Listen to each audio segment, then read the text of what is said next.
Mic check 1 2 3. Microphone test 1 2 3. Mic check 1 2 3. Okay.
I'm Tom Donahue, your host tonight for special election night coverage.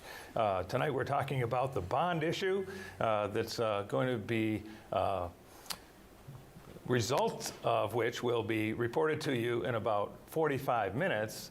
In the meantime, we're going to do a little banter, just kind of leading up to the results coming in of this exciting special election in the city of Rutland, because we have so much hope that things are going to go the way we would like, and we want to talk about the merits of the project tonight and the vision for the future, and then report to you live here on PEG TV the actual results of the vote. This is community access television at its best. We love Rutland Region Community Television, aka PEG TV, and all of the different mediums that hopefully you're watching on several different types of medium tonight. Of course, on your television, on your favorite handheld device, on your laptop computer, YouTube as well, different ways that you can view this. We feel it's very important that not only do we ask you to vote, but that we tell you what the results are and how that went throughout the city of Rutland. There's 4 wards, as you're well aware, and hopefully those of you watching had a chance to get out and vote today if you're Rutland City residents, Rutland City voters. We appreciate the fact that you got out there today. I got my little sticker on here today. I voted, and I was excited to do that first thing in the morning before I went to work this morning, bright and early, about 7 o'clock. And I do want to take a second just before I introduce our guest to start the show by thanking the city clerk and the ward clerks and the other people that are volunteering and working at the polls, because it is a lot of work, and they're there all day into the early evening, and it's very tedious work. It has to be exact, it has to be professional and really perfect, and they deliver every time for us here in the city of Rutland. Very proud of the clerk's office and the team they have assembled with their ward clerks and other volunteers to make this an accurate reflection of the will of the voters. And so we're going to hear about that tonight directly as the ward results come in, and they'll be coming in pretty fast once the polls close, which is 7 o'clock. In the meantime, again, Tom Donahue hosting for this evening, and I am joined by none other than my friend and colleague on the Rutland City Board of Aldermen, Bill Gillum. Welcome, Bill. Thanks for being here, taking time out of your night. And of course, another very familiar face, our good friend Lyle Jepson, Executive Director of the Chamber and Economic Development of the Rutland region, otherwise known as CEDAR. Good evening, Lyle, Tom. thank you very much for being on the show with us tonight. Thanks for having me. And I want to thank you both for your efforts on leading up to this vote today in communicating to the public about the tax increment financing district, but more importantly, in this case, more specifically, I should say, the actual bond that we asked the voters to consider today. Because information is really important, communication is really important, and you've been doing that for now months. Months. With the culmination being tonight, and we're excited to be able to bring the results to the public here in a few minutes. But I thought it would be fun to start the show a little bit before the results come in, because it will be short and sweet, with just 4 wards and 1 issue to report tonight.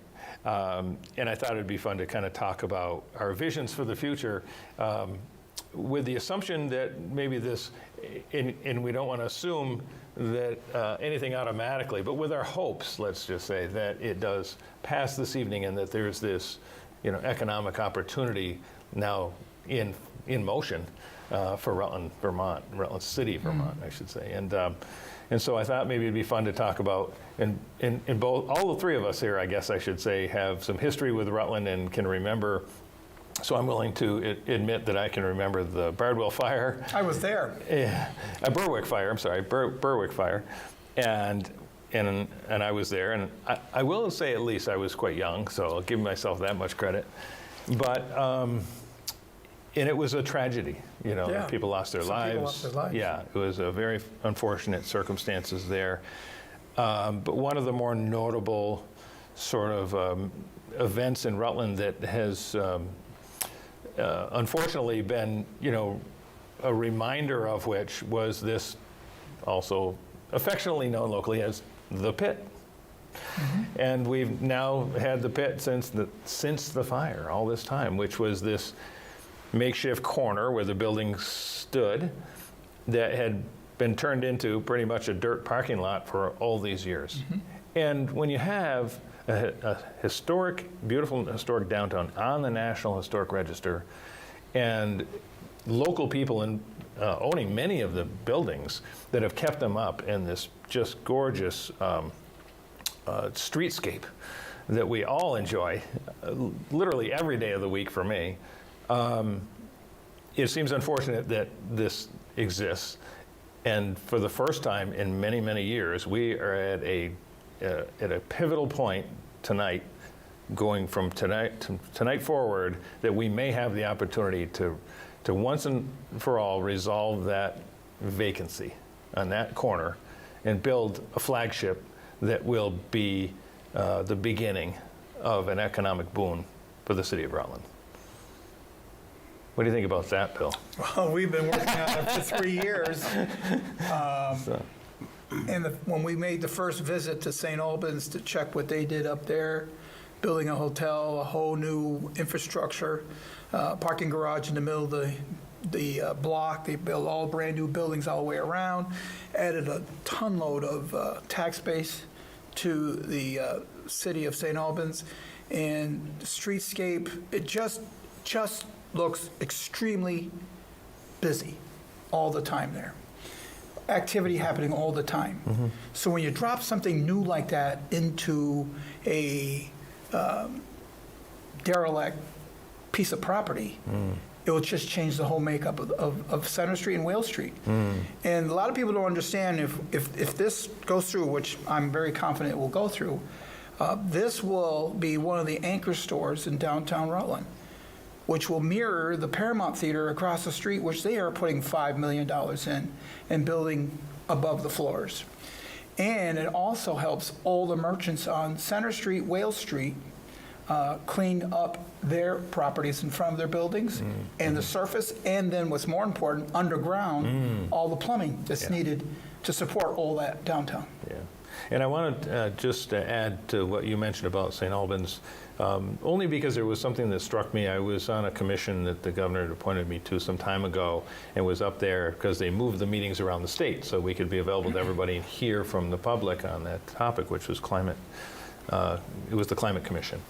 And I was in St. Albans, and it was nighttime, and it was the holidays, and I hadn't been up there in a long time. And I hadn't been up there at night, and hadn't been up there during the holidays. And was I ever struck? It looked absolutely beautiful. And I say that with some jealousy of, hey, how are they looking so good, all of a sudden? But it did, and you could see the effort. And it was just one of those things, you think about the beautiful places in Vermont, what comes up all the time, Woodstock and so forth, and that's fine. But you don't necessarily first thing think St. Albans. But when I walked out the doors after the meeting and looked up and around, it really struck me. And I'm being completely honest here when I say, I remember it all the way back then that I was thinking, wow, they've got their act together here and it's looking great. So I think what you're alluding to is we can do that as well. Right. Downtown is really good, but we're going to make downtown even better with this project. We're just putting frosting on the cake to make it pop. And I would jump on that. If you see people who have not been here and they come downtown and they look around, it is that quintessential little city that people want to be in. True. And so the property owners currently are maintaining their properties. It's fantastic. Yes. But as Bill just said, this is going to be the icing on the cake, and it will be a cake that grows. And so that's the exciting part. Yeah. Because about 3 years ago, we sat around a table in a conference room outside then Mayor Allaire's office, and we talked about what are the projects that we could then put into this pot, this TIF pot. Because we talk a lot about the hotel. Right. Well, that's because it's going to pay off this TIF, so we're pretty excited about that. Sure. But it's the beginning of what can be many, many projects. And Bill has come to us repeatedly and repeatedly and repeatedly saying, and Linda Lee is next, because that's where we're going to do something extra special for the neighborhoods. And that's a neighborhood that really is looking forward to something extra special. And so there are going to be other projects, the hotel being the first, Linda Lee potentially the second. And then we're looking around the city and saying, well, where are there some underdeveloped or underused properties that we could then talk to the owners about and do something different? It obviously comes up the Key Bank building there because there's right next to the parking garage. Right. A lot of it's not being used. How could it be used more efficiently? Yeah. So people say, well, what are all those projects? We look out the window from the Hub Co-works and we say, what could be over by the train station? Oh, yeah. What could be on Evelyn Street that used to be there that is no longer there? Yep. And could we do something there? Right. That's another project. Right. And so the mayor put together, the current mayor, Mayor Dunn just put together a task force that is now looking at the plaza. And what could we do differently with the plaza that we could address with Brixmor, who's the owner? We don't have any control of the Brixmor property. Right. But what could we bring to them to say, would you like to do something different? We recognize that the plaza is currently in the Brixmor portfolio, and it's the lowest performing part of their portfolio. Is it? We expect that they might be looking for something different. And so we're working on that as yet another project that we now have a tool that we can go to Brixmor and say, we can bring the infrastructure. Oh, yeah. You won't have to pay for that. Yeah. We have the TIF. Yeah. And so we're very much hoping that the city voters are going to look at this and that they have already voted yes, I hope, because this is the beginning of something really big. Yeah. And we're excited. And to back up on what you're saying just a little bit too, the tax increment financing, TIF, district, which was approved,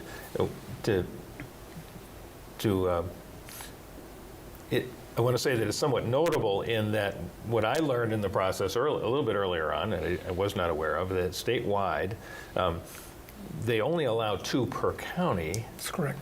and that one was already approved for Killington. Killington. So there was one more, and there's 27 towns, if you count Pittsfield, in Rutland County, and we were the second one up to the plate to get that accomplished. And Rutland City, excuse me, is a logical one, because you need to have a large enough base, a large enough commercial base, tax base, to really make a full TIF work for the city. Killington can do that with their project. That never would have happened. They never would have been able to put the water up there had they not had the TIF. The Killington Village would never happen if they couldn't get the water up there. Right. We're so excited for them. We're working in tangent with them because they see us, quite frankly, as their downtown. For sure. And we will be their downtown. Yeah. And we will grow as they grow. Yeah. So it's really a hand-in-glove experience for all of us. Yeah, that's an excellent point, because it is an excellent connection between the two, up and down the Route 4 corridor, opposite ends of the hall, and it is a perfect connection. But I do want to say, I do see potentially there could have been competition with other, what formerly was always the goal was to get the designated downtown. And I think we have 2 others that come to mind, Poultney and Brandon. So I think as designated downtowns, I think possibly they could have competed and maybe said, we want to be a tax increment financing district. So I don't think we did it any too soon. You certainly don't want to wait till you're in competition, but be the next natural progression, and in this case, the perfect tie-in to the mountain. But I just want to point that out, because when we talk about this district, it is an accomplishment to have that approved last July by the Vermont Economic Progress Council, and to actually be able to now move forward as a designated tax increment financing district to things like tonight's bond issue, which is an infrastructure bond. Right. And I did bring, a little information, and you've also, you're all aware of it, but for the voters' purposes too, to talk about some of the things that accomplishes, because this is a community, I being one of them, that does like our infrastructure projects. Infrastructure is really important. And you're chair of I'm the chair of city's Public Works. Board of Aldermen's Public Works Committee, so This is you're right talking down my about bailiwick. Exactly. Talking about infrastructure all the time, Bill Gillum. But this one includes wastewater upgrades, wastewater system upgrades that are a replacement, a stormwater system installation. We all know how important. Stormwater is crucial. Yeah. Because now these downtown businesses don't need to get a permit because it's going to be a master permit. So if the plaza comes in, we hook them up to the stormwater that we have going to Meadow Street Playground, Monsignor Connor Playground. We're putting a 1 million-gallon tank in to handle all that water from the neighborhood and from downtown. And isn't that the same water that is oftentimes flooding downtown? Absolutely. It'll mitigate some of that flooding going on downtown. And So we have that's a place to hold it that's a before serious we process it. Yeah. So that was a big deal for us to get that in, and that's from HARPA money, and that's $7 million project plus. The American Rescue Plan Act. Exactly. Yeah. And that's when money had been put aside 3 years ago, so we knew we needed to connect the dots. Yeah. And by doing that, it's helping downtown and all the merchants downtown, but it's also helping the neighborhoods at the same time. Exactly. Yeah. And a big shout out, Tom, to some of the people behind the scenes who are making all this happen. A lot of people, It's, huh? it's a team that is doing that. The numbers that are being put together, Yeah. the plans for Meadow Street, Yeah. and the huge tank that'll take that storm water. Right.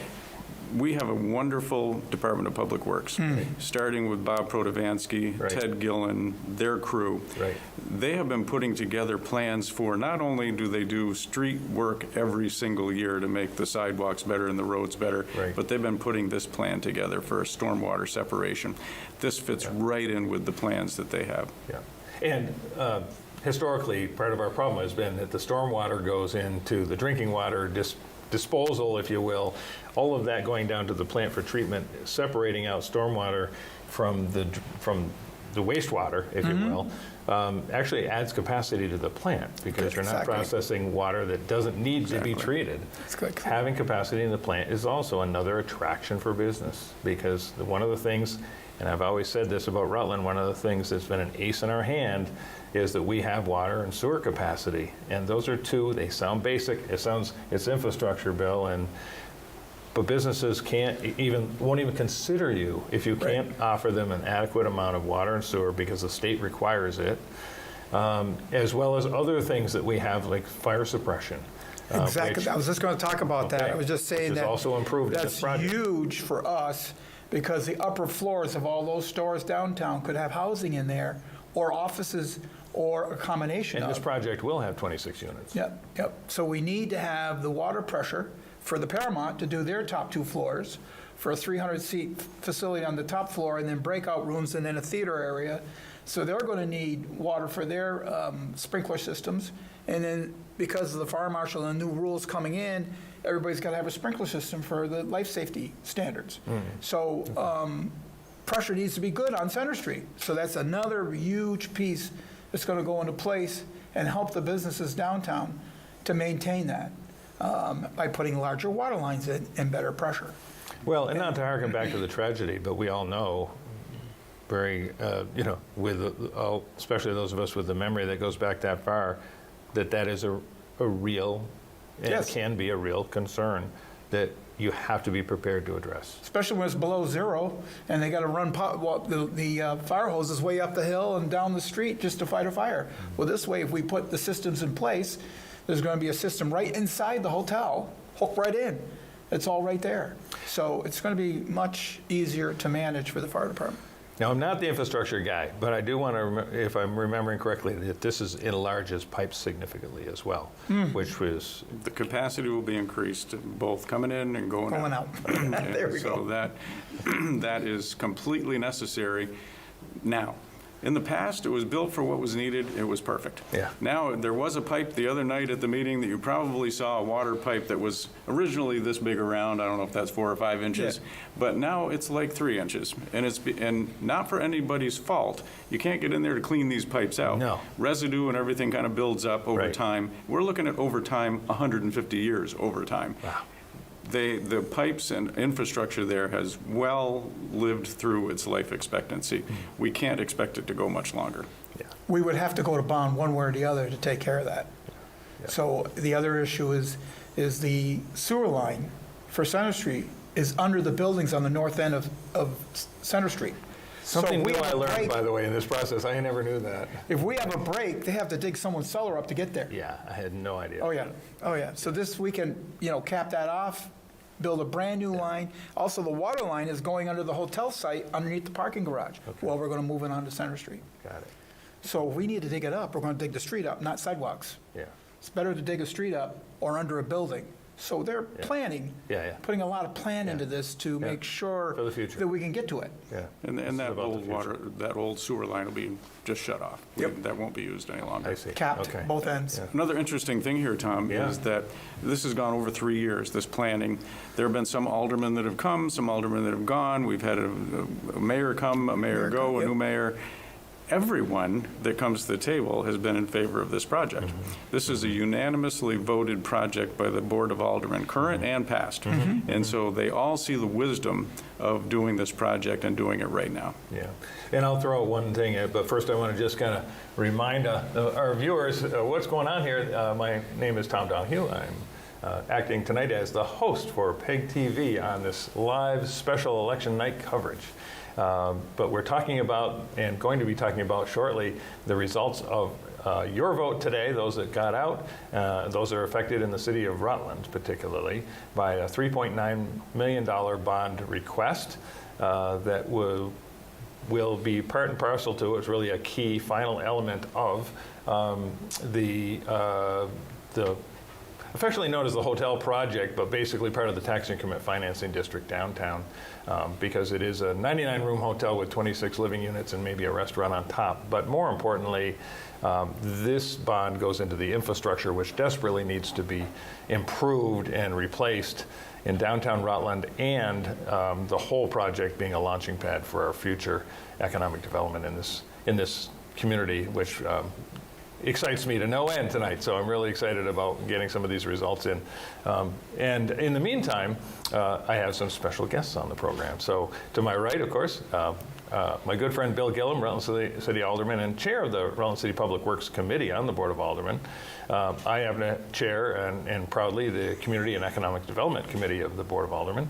And then Lyle Jepson, who's the Executive Director of the Rutland of the Chamber and Economic Development of the Rutland region, affectionately known as CEDAR.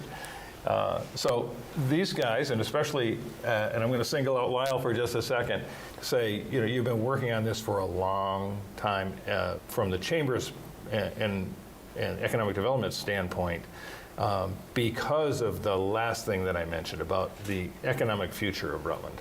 I know that's why that you would ultimately get behind it for the infrastructure, and you're going to get behind it because it is a launching pad for our economy.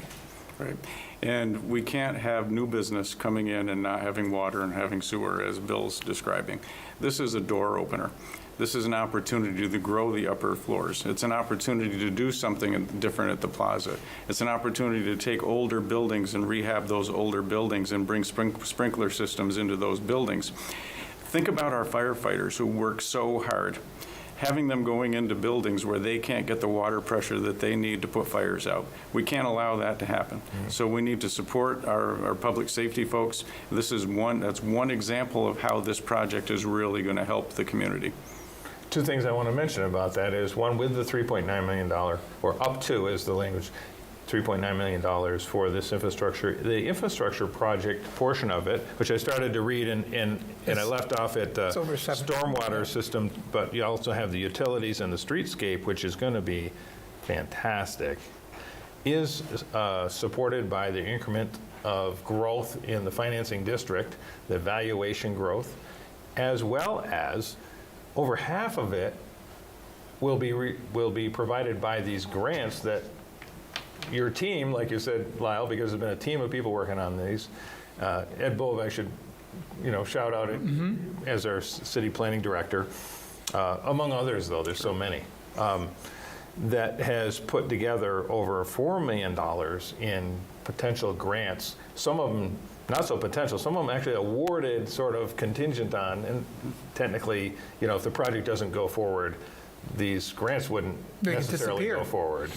But as a taxpayer myself, and a property owner and a longtime taxpayer, whenever I can see that my money is a 2-for-1, so we put in, and in this case, not directly mine because it's the city's valuation increase that'll pay back the bond, but for voting yes, when I can see an opportunity to say, okay, it's over $8 million in improvements, that we only have to come up with $3.9 million. That's correct.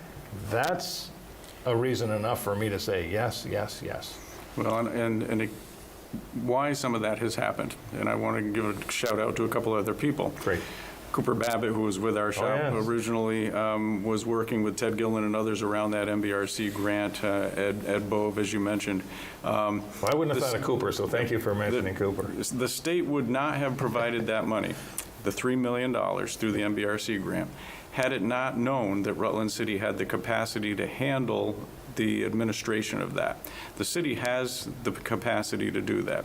We have a great treasurer's office. True. We have a whole bunch of people that are going to be watching over this money. Right. People are not going to need to worry about how it's being spent. It will be spent appropriately. Yeah. The $3 million grant, people will say, well, a grant's not free money. True. It's our taxpayers' money. That's right. However, if it doesn't come to us, it's going someplace else. Agreed. So right now, I'd prefer that it comes to us, because it's our taxpayer money already that we've already put into a pot.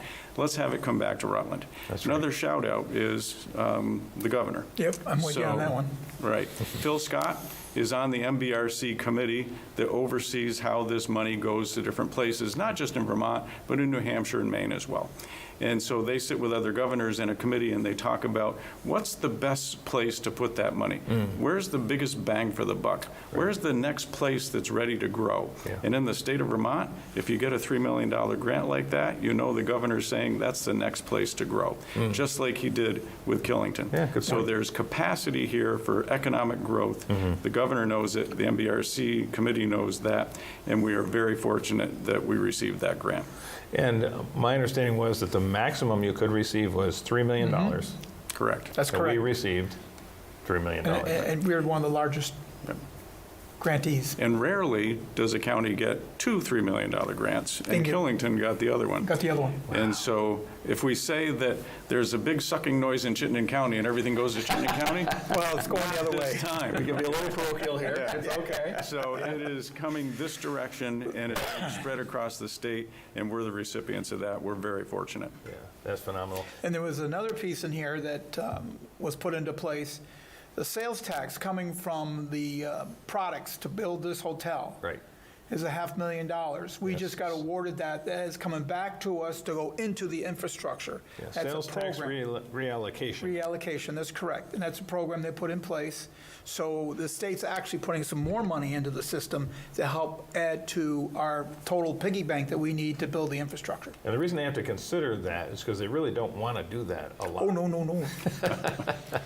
But it's an opportunity, and then it also puts the state on record they're supporting this project by putting their money where their mouth is. So that's the perfect segue to what you just said and what you just said, which was on my mind, and that is the message we're sending, and that's one of the biggest things for me.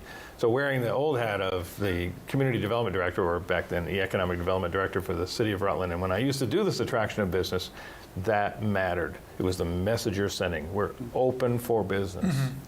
And investors will look at you if you not just talk the talk, you got to be walking the walk. This walks the walk, and we will see more investment here. Investors look for confidence in the market, and more investment begets more investment. Conversely, the reverse of that can be true. And so that's why this is so significant today. It's not just about the infrastructure. It's not just about a new hotel. It's about that clear message that we're sending, that we are open for business, we're being aggressive about it, and we want you to locate here. Yep, this is Rutland's time for the second time, because I looked up the history here. When during the 1850s, when they were putting the railroad in Vermont, there was a competition between the western side and the eastern side, and we got the western side. We got there first. By putting the railroad in Rutland Yes. was Rutland's first time to get a shot at it, and that's where downtown Rutland Got went. built. Right. Because of one infrastructure they put in place, the railroad, that brought everybody else in. Now, ironically, the second time was when they were doing the same east-west kind of pitting against each other for Interstate Highway. Exactly. And that ended up on the east side, yeah. And we've been complaining about that ever since. Forever, right. Now what we want to say is our quintessential roads is much more attractive than the Interstate Highway. Right. Yeah. And I think down the road, this is going to bring other, if downtown Rutland goes the direction that we want to go into, then it's going to stimulate some other activity like speed rail eventually down the road to get people here faster, or improvements in the airport to get larger planes in. All these opportunities are there, but we've got to prove ourselves that we're serious about business, we're serious about growth, and we're serious about keeping the tax rate down as much as possible. True. Good, great last point as well. And I do want to point out that we're one of the only municipalities, now Burlington can claim this, but they couldn't until we connected Amtrak to them, Right. with daily passenger rail service, daily airline passenger service, and daily bus service to major metropolitan areas, AKA Boston, New York City. That's a big deal for us, for small town Rutland, Vermont. Exactly is. It's a big deal. And a lot of people don't realize that, but that does put us in the perfect position, along with having the sewer treatment plant that we have with capacity, and the fact that we have a a community that is somewhat exempt from some portions of Act 250. Act 250 because of the new ruling that came down, the new statutes were passed Yep. for the larger communities that have a lot of density. So that's important. That is a chip that we can put on the table to a developer to attract them here. By the way, we can take care of your stormwater. By the way, we can do this. By the way, we can build your infrastructure that you need to get to your building. So we have all these tools to put in place to attract people. I think the investment community is going to start looking at us very seriously that this is an opportunity to invest in. So Agreed. But I think it's this message that's going to lead that That's whole thing. correct. And it is that message because the business community will hear that message and they will see that there's a board of aldermen that is willing to do those types of things. And we're very fortunate that we have local developers here who we hope will take advantage of that opportunity. We have to give another shout out to Belden Construction, Right. who are Belden Company. They're taking some risk here. Right. They have, and people don't know the whole story about how much money they're putting into taking the dirt out of the pit. Just the remediation alone. Just the remediation. They're ponying up $3 million just to take dirt out of the pit, out of their own pocket. To make the rest of it pencil out, we need the TIF, we need tax stabilization, we need some permit relief. Then it can pencil out so that they can actually build the hotel. Yeah. If all that wasn't in place, there would be no hotel. And that's what the state calls the but for. But for all of this Right. stuff coming together, Right. they wouldn't be able to build it. Therefore, we got the TIF, because everybody's working together. And there was contaminated soil, so I'm trying to remember how far back that goes.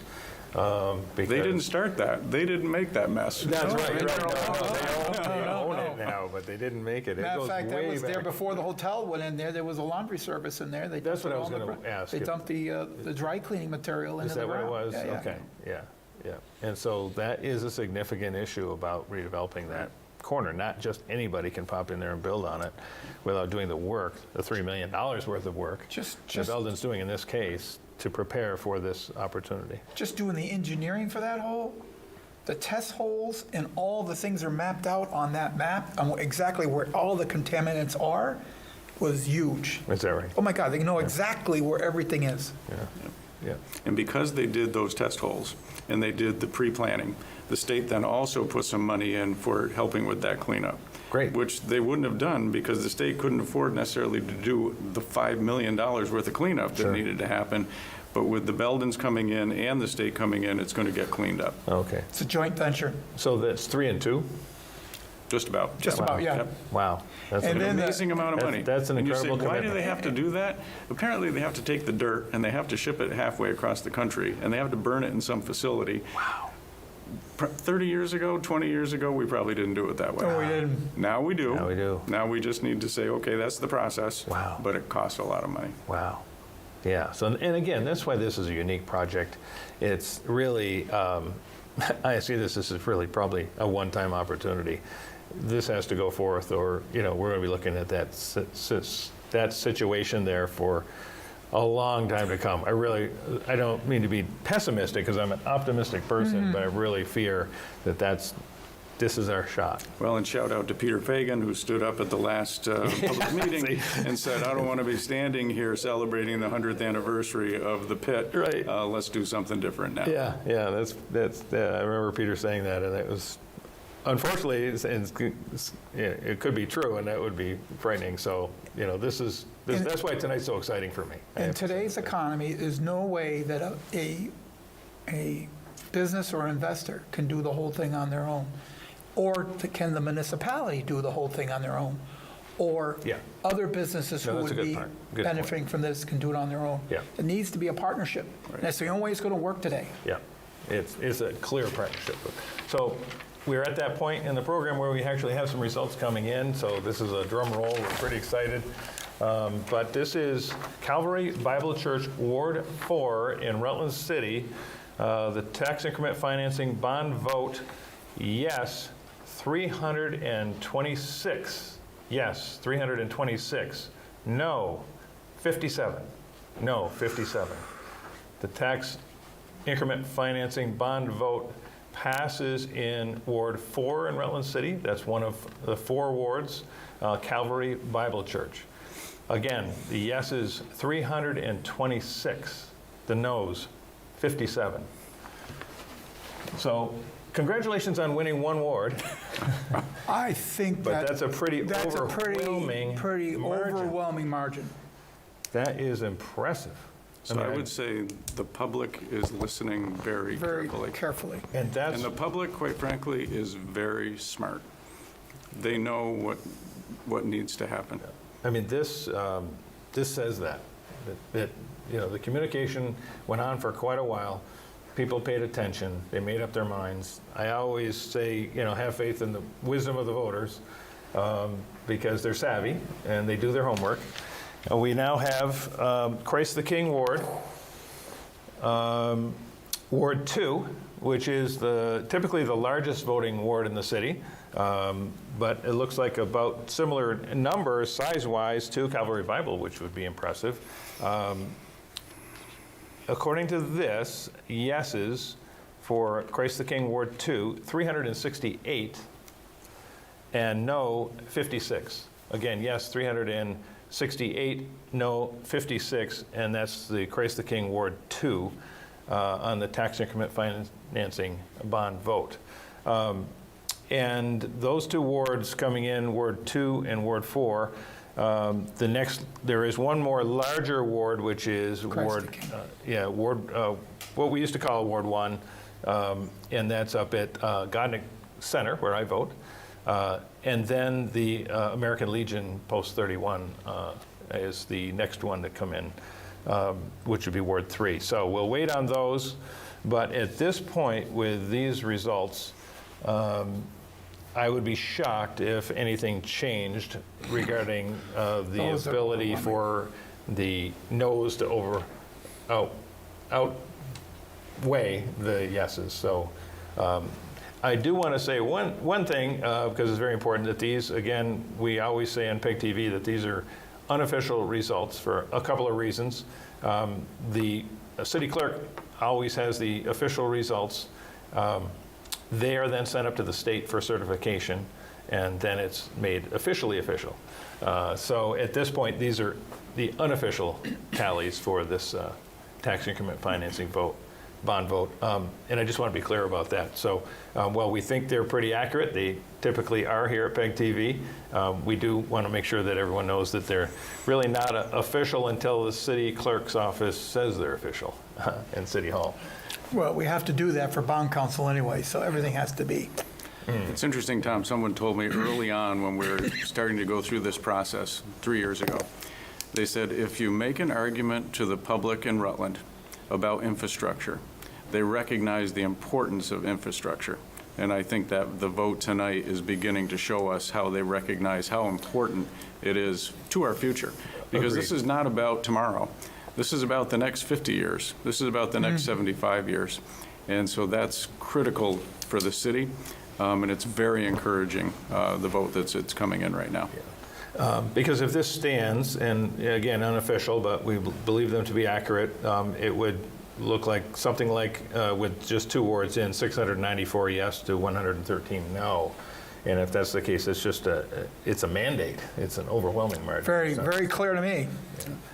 I do know, and it's interesting how these 2 wards were so, this one's much larger than this one, but in size of turnout, they're very close. And I find that interesting.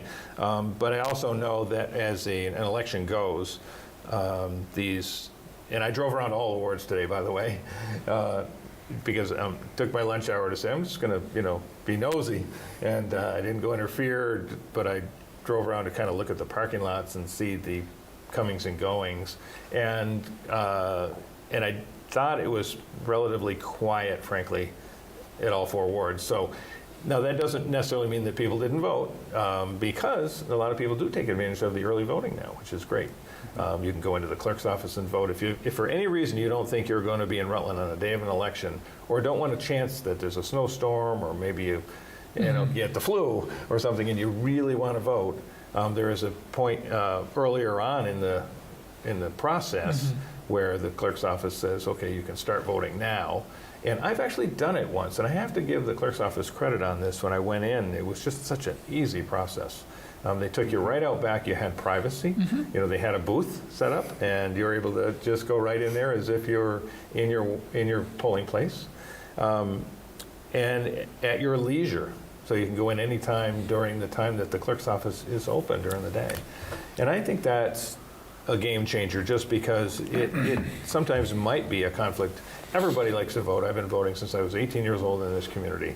I missed one while I was away at college, one. And I voted in every election. But having said that, I feel like it's something that I always want to be able to do. And it would pain me to not be there on the day of, or to have something that kept me from the polls. So having that option of being able to go in the clerk's office is significant. This is also very unusual to have a vote in October.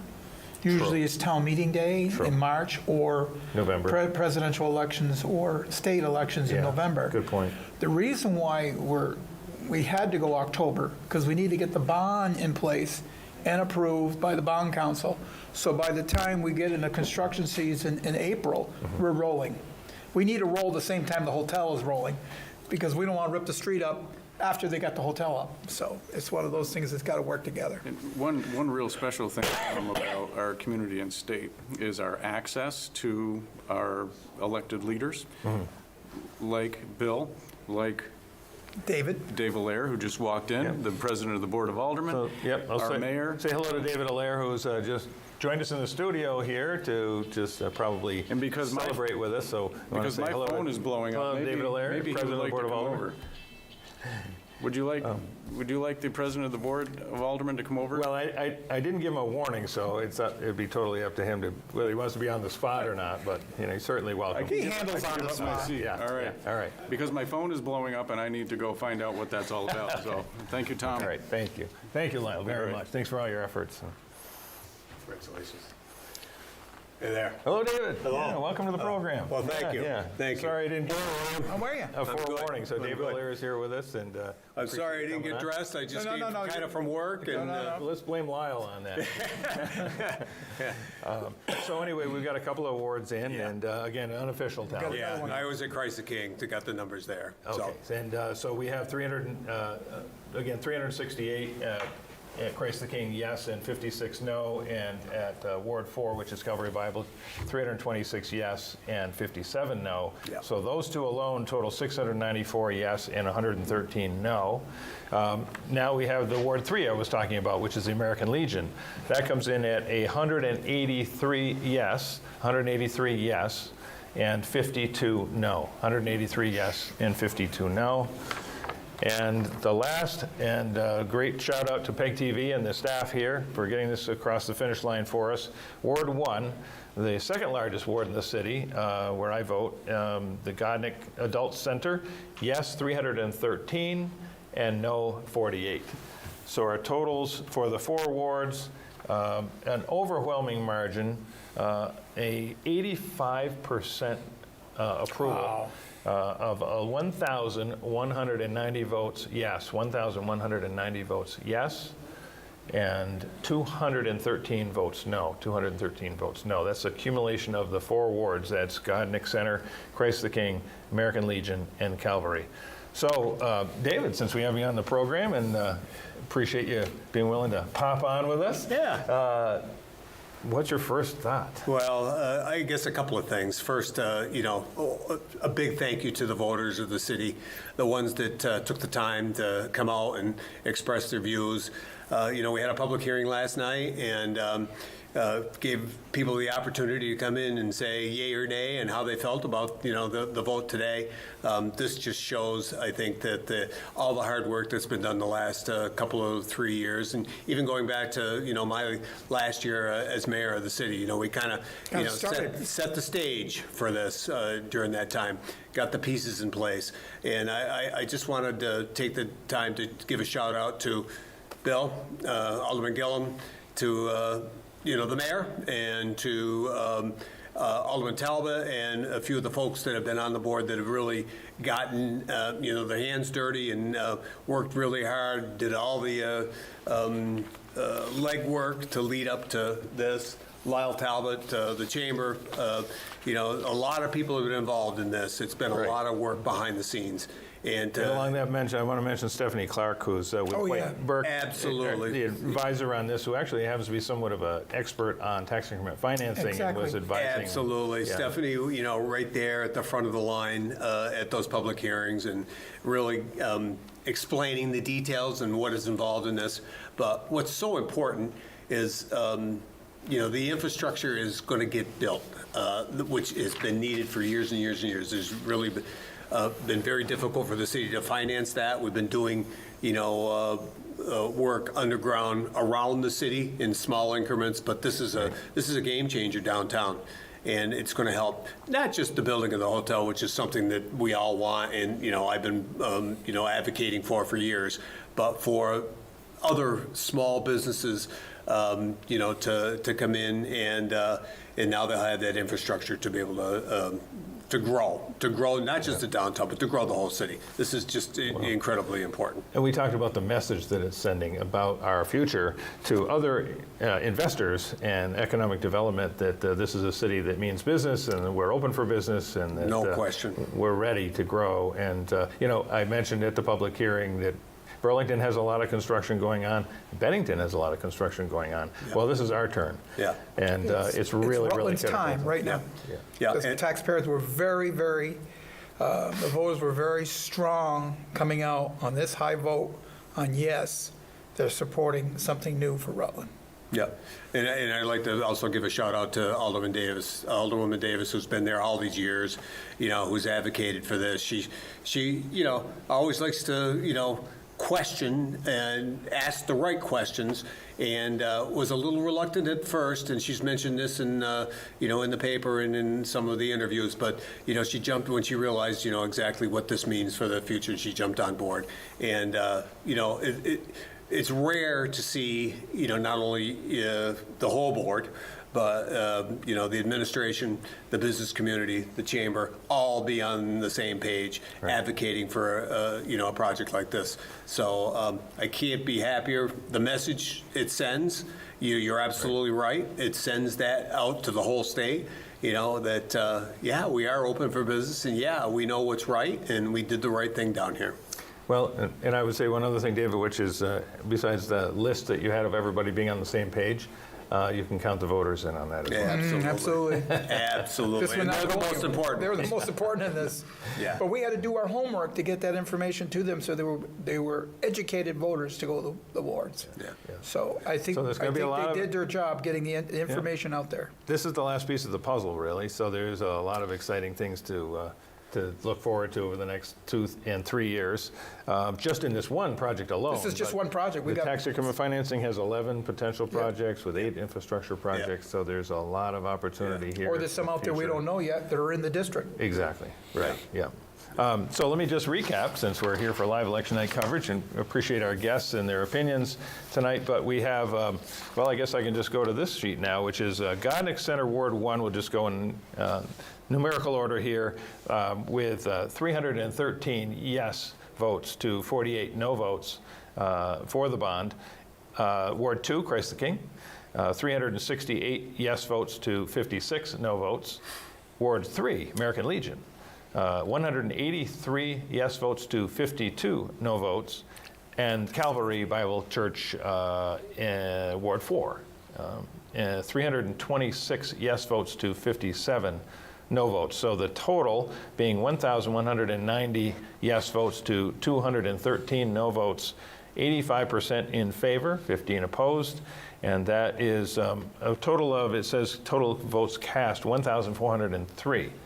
And I mention this because it is a significant margin of yes votes that I don't know if I've ever seen. I've never seen that in anything we've done. So, we're excited here at PEG TV tonight because I do believe that this is our future.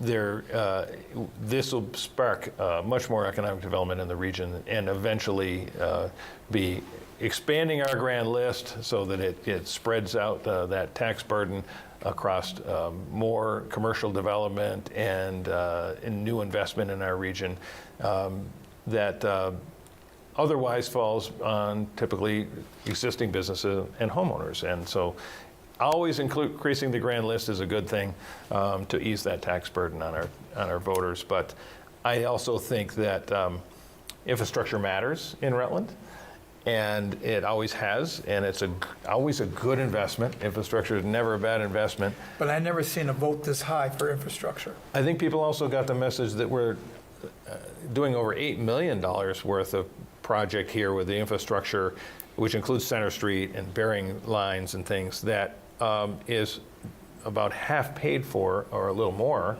with the grants that have been landed. That's a big Well, when you deal. get a $3 million grant, it's nothing to sneeze at, and I think people were aware of that. Yeah. The ones that were in tuned. Because it could go away. It could go away. Yeah. Absolutely. If this happened to go south, that Right. would have gone away. And We're not going to look a gift horse in the mouth, but and I don't want to make it sound like that was easy either. Of course, there was so many people that worked on that. absolutely.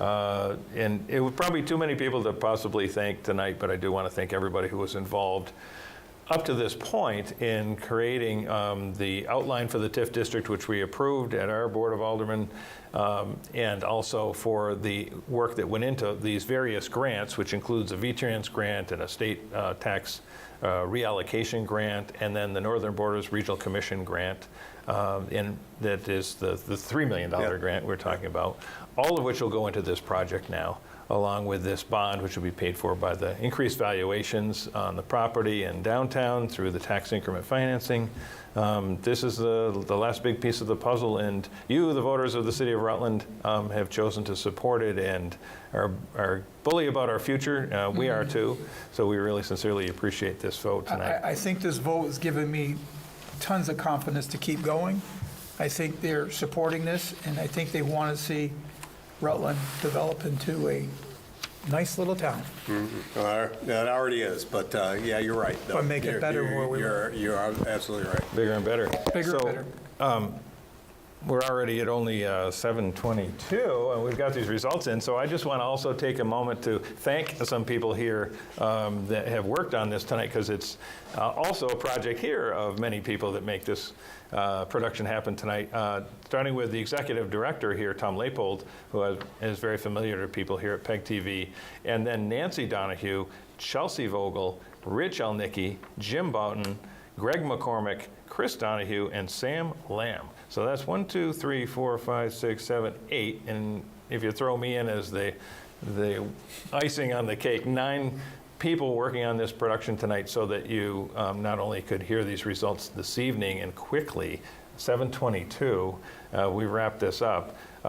So I just really want to sing the praises again, as I always do, of community access television. We're very fortunate to have that here in the Rutland region and throughout the state of Vermont. It's one of those things that's very local, that brings you results and programming of interest throughout the week here at PEG TV, channels 1075, 1085, 1095. Now you can follow them on social media and Facebook, and as well as YouTube, and watch these programs on YouTube at the PEG TV channel. It's pretty impressive, and so I'm a big fan, and I'm very appreciative as a resident to be able to have this asset here in the Rutland region too, the PEG TV. So one more time, let me just tell you, in case by any chance you did just tune in, the results of the vote are in. Again, unofficial results until the clerk says otherwise. But we believe an overwhelming margin of yes votes for the tax increment financing bond up to $3.9 million to do infrastructure that will pave the way for the start and ultimately completion of the hotel and living space, 99 units, a hotel, 26 apartments, and a restaurant on top, and much more going on Center Street in downtown Rutland, some exciting things to look forward to. But the beginning, hopefully, of an economic opportunity for the whole city to do many, many more projects that will follow this one because of this investment. Having said that, yes votes, again, Christ the King, Godnick Center, Ward 1, 313 yes to 48 no. Christ the King, Ward 2, 368 yes to 56 no. American Legion, Ward 3, 183 yes, 52 no. And Calvary Bible Church, Ward 4, 326 yes, 57 no, for a total of 1,190 yes votes to 213 no votes, and that is a margin of 85% yes to 15% no. Quite an overwhelming, really a mandate, if nothing more. Right. So, It's just starting right now. I think what's going to happen here in the future, we're going to continue to communicate with the taxpayer, communicate with the downtown people as we go through the construction process, and keep people informed step by step as we go through this. I think it's very important that we get the information out, so when we're working on streets and working through the construction projects, people know what we're doing. And it'll be the same model that they did in Middlebury and Brandon. As each step, the community knows what's going on, and they can make their plans to get into downtown one way or the other. so that is an absolute perfect segue to wrap up on, but that communication is key going Correct. forward, because there is going to be a lot going on. And I'm excited to say that tonight. I've been, really looking forward to tonight. Oh, I am too. I got to tell you, that's why I came down, because when I saw those numbers, I was feeling, boy, all that big. legwork, and you hit on it though, Tom. I think who we really got to thank, all the people that were involved in it, but the voters and the taxpayers of the city of Rutland. That's who we really have to thank, because Yeah. it's their town. They made the decision, and they came out. Maybe not as many as we'd like, but they came out, and it was clear what their desires was. So very excited for the city and for the board and for what's to come next, and we look forward to working those details through. Yeah. Well, on that note, I think we'll wrap it up early, which is our special election night coverage here at PEG TV. I want to thank this team that helped put this together tonight. And for Lyle Jepson, David Allaire, and Bill Gillum, I'm Tom Donahue for PEG TV. Really thanks for watching. And as Bill said, much more communication, lots of exciting things that we'll be talking about in the future to come. So again, have a great night, and thank you very much for getting out to vote today. We appreciate you.